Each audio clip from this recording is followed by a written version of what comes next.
In today's video, I'm going to teach you how to make a bar chart in Microsoft Excel. We're going to keep this simple and practical.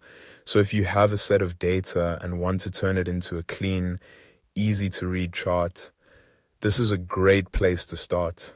A bar chart is especially useful when you want to compare values across different categories in a visual way. First, open your Excel file. Make sure the worksheet you want to work with is visible, and take a quick look at your data before creating the chart. It helps if your information is already organized clearly, with category names in one area and the values that go with them next to those labels. That way, Excel can interpret the data correctly and build the chart more accurately. Next, highlight the data you want to use for your chart. This is an important step because Excel will create the chart based on whatever cells you select. Be sure to include both the category labels and the numerical values, so the finished chart shows meaningful labels alongside the bars. Once your data is selected, go to the ribbon at the top of Excel and click the Insert tab.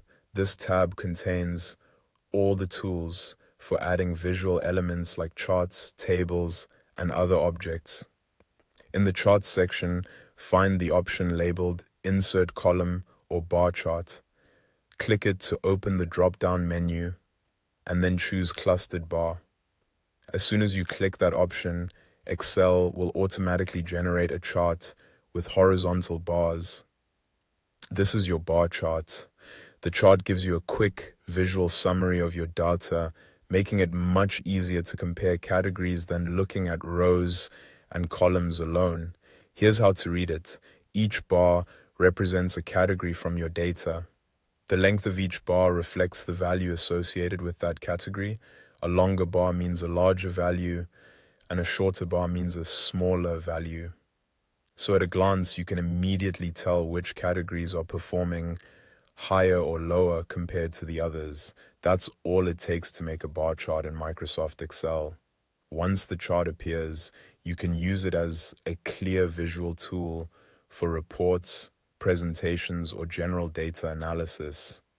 If your goal is to present comparisons in a simple, straightforward format, a clustered bar chart is a solid choice. And that's it. You've successfully created a bar chart in Excel.